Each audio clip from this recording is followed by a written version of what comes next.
మరి ఎండలో తరలి వచ్చినటువంటి మా తమ్ముళ్లకు అక్కలకు పొద్దున 9:30 నుంచి ఇక్కడ కూర్చున్నటువంటి అక్కలకు అందరికీ పేరు పేరున నమస్కారాలు. మన అభిమాన నాయకుడు యొక్క రాష్ట్రాన్ని అభివృద్ధి పదంలో నడిపిస్తూ మరి అక్కలందరినీ కూడా కోటీశ్వర్లను చేయాలి, యువతకు అందరికీ ఉద్యోగ ఉపాధి అవకాశాలు కల్పించాలి, రైతన్నలను మరి ఆదుకోవాలి, రైతన్నలను రాజులను చేయాలన్నటువంటి లక్ష్యంతో ఇందిరమ్మ పరిపాలన సాగిస్తున్నటువంటి మన అభిమాన నాయకుడు గౌరవనీయులు శ్రీ రేవంత్ రెడ్డి గారికి, పెద్దలు గౌరవనీయులు మన మంత్రి గారు దుద్దిల శ్రీధర్ బాబు గారికి, మరి అదే విధంగా వేదిక మీద ఉన్నటువంటి ఎమ్మెల్యే గారికి, సుగుణ గారికి, వేదిక మీద ఉన్నటువంటి మాజీ ఎమ్మెల్యేలకు, ఇతర సీనియర్ నాయకులకు, పత్రికా మీడియా సోదరులకు అందరికీ కూడా హృదయపూర్వక నమస్కారాలు, ధన్యవాదాలు తెలియజేస్తా ఉన్నాను.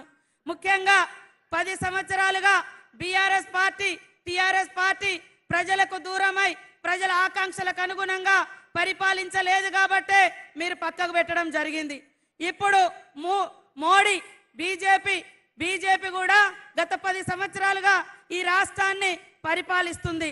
అయ్యా నువ్వు ఏం చేసినవో చెప్పవయ్యా అంటే ఆయన ఏం చేసింది చెప్పలేక, చెప్పుకోవడానికి ఏం లేక కాంగ్రెస్ పార్టీ మీద రకరకాల కుట్రలు చేసి, కాంగ్రెస్ ప్రభుత్వాలను కూల్చే కుట్రలు చేసి, అదే విధంగా కాంగ్రెస్ లో ఉంటే అవినీతి పరులంట, కాంగ్రెస్ నుంచి పక్కకు పోతే మరి వాషింగ్ పౌడర్ నిర్మా అంట, పక్కన మహారాష్ట్రలో అశోక్ చవాన్ అనేటువంటి సీఎం ఉంటే కాంగ్రెస్ పార్టీలో ఆయన మీద కేసు పెట్టారు. వాళ్ళ పార్టీలో పోగానే ఆయనకు రాజ్యసభ ఇచ్చి ఢిల్లీకి పంపారు. మరి ఇవాళ ఏమంటున్నాడు, కాంగ్రెస్ వస్తేనట పేదోళ్ళ దగ్గర పుస్తకాలు గుంజుకోనట ఇంకొక ముస్లిం కమ్యూనిటీకి ఇస్తారంటారు. అరే ఏమైనా బుద్ధి ఉందా మోడీ గారు? నీకు ఒక రాజ్యాంగబద్ధమైనటువంటి పదవులో ఉండి నువ్వు 10 ఏళ్ళు ఈ రాష్ట్రానికి, ఈ దేశానికి, ఈ ప్రజలకు ఏం చేసినవో చెప్పు, మేము ఇవాళ చెప్తాం. మరి నువ్వు హిందువుల పార్టీ అని అంటున్నావు కదా, హిందువులకు గుడిలో దేవుని మొక్కుతే కనీసం అగరబత్తి మీదనైనా నువ్వు జిఎస్టీ వేయకుండా ఫ్రీగా అగరబత్తి ఇస్తాను అని నేను అడుగుతా ఉన్నా. మరి ఏమన్నా ప్రత్యేకంగా నువ్వు అంటున్నావు కదా హిందూ ముస్లిం అని, హిందువుల మీద ట్యాక్సీలు వేయకుండా 10 ఏళ్ళు రూపాయి వసూలు చేయకుండా ఏమన్నా పరిపాలించినవా నేను అంటున్నా. కానీ కాంగ్రెస్ పార్టీ ఈ దేశంలో ఉన్నటువంటి ప్రతి ఒక్కరి కష్టాలను పేదోళ్లకు దగ్గరగా పరిపాలించి ఈ 70 సంవత్సరాల కాలంలో మరి ఆహార భద్రత చట్టం తీసుకొచ్చి 81 కోట్ల మందికి రేషన్ కార్డులు ఇచ్చింది. పని లేనటువంటి వాళ్లకు ఈ కులము ఆ కులం అని కాకుండా ఉపాధి హామీ చట్టం తెచ్చింది.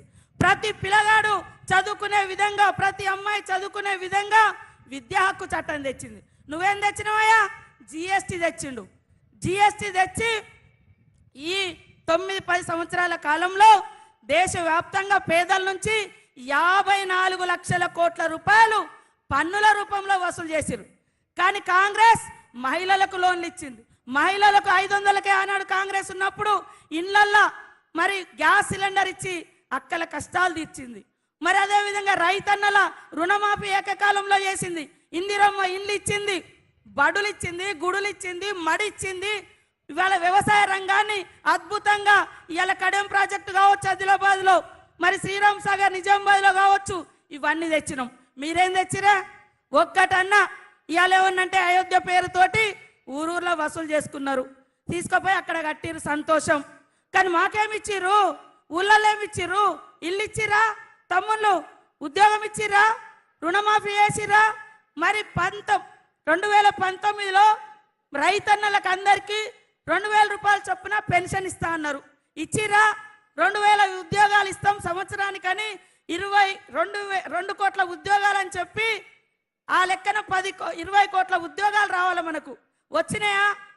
మా అక్కలు మరి జన్ధన్ ఖాతాలు దన్ తెరవండి అని చెప్పిండు మోడీ. కనీసం 15 లక్షలు వేస్తా అన్నాడు, వేసిండా? ఏమి వేయలే. ఏమన్నంటే కొట్లాటలు పెడుతున్నాడు, చేసింది ఏమి లేదు చెప్పుకోవడానికి. కాబట్టి దయచేసి ఇవాళ భారత రాజ్యాంగాన్ని తీసుకొచ్చింది కాంగ్రెస్. ఇవాళ మోడీ ప్రధానమంత్రి ఒక ఛాయవాలా నేను ప్రధానమంత్రి అయినా అని చెప్పుకుంటున్నాడు. అలాంటి స్వేచ్ఛనిచ్చినటువంటి భారత రాజ్యాంగాన్ని తీసుకొచ్చింది కాంగ్రెస్.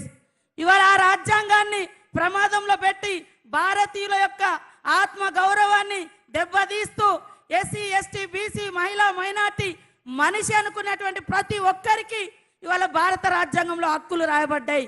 ఆ హక్కులన్నింటిని కాల రాయడం కోసం ఇవాళ భారత రాజ్యాంగాన్ని పక్కన పెడుతున్నారు.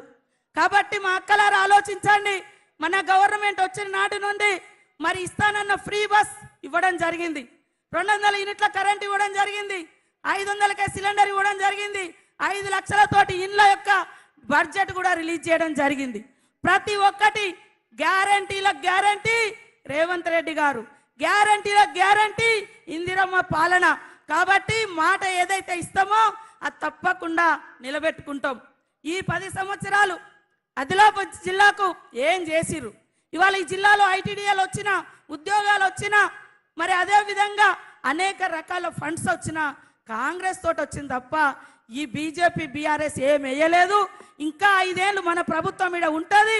కాబట్టి మీ అందరి ఆకాంక్షలకు అనుగుణంగా, మీ అవసరాలకు అనుగుణంగా మీ పిల్లలకు 3 నెలలలో 34,000 ఉద్యోగాలు ఇచ్చిన ఘనత మరి సీఎం రేవంత్ రెడ్డి గారిది. 4,000 అంగన్వాడీలను కూడా అప్గ్రేడ్ చేయడం జరిగింది. దాంతో 34,000 మందికి ఇచ్చినాం. మరి బీజేపీ ఏమిచ్చింది? ఇవాళ ఏమనంటే దేవుడు దేవుడు అంటారు. దేవుడు ఇవాళ గుడిలో ఉండాలి, భక్తి గుండెల్లో ఉండాలి. కానీ దేవుని తీసుకొచ్చి రోడ్ల మీద జెండాలకు కట్టి దేవుని ఎజెండా పెట్టి మరి ఓట్లు అడగడం ఇది ఎంతవరకు సంస్కారం అని నేను అడుగుతున్నా. మా అందరికీ భక్తి ఉంది, ఇక్కడ వాళ్ళందరికీ భక్తి ఉంటుంది. దేవుడు గుడిలో ఉంటాడు, భక్తి గుండెల్లో ఉండాలి. కాబట్టి ఇవాళ మీరు ఏమి ఇచ్చిర్రు? కనీసం గుడులను కూడా కట్టలేదు మీరు. కానీ ఎంతసేపు కాంగ్రెస్ను విమర్శించడమే పనిగా పెట్టుకున్నారు. ఇవాళ సుగుణ ఒక ప్రశ్నించే గొంతుక, ప్రజల మనిషి, 30 సంవత్సరాలుగా ప్రజల కష్టాలలో, ప్రజల ఇబ్బందులలో తన కుటుంబం నిలబడ్డది. కాబట్టి ఈ యొక్క సుగుణ గారిని, పేదింటి బిడ్డ, ఉద్యోగం వదిలిపెట్టుకొని మనల్ని నమ్ముకొని వచ్చింది. తప్పకుండా ఈ జిల్లాకు నేను ఇన్ఛార్జ్ మినిస్టర్గా ఉన్నా.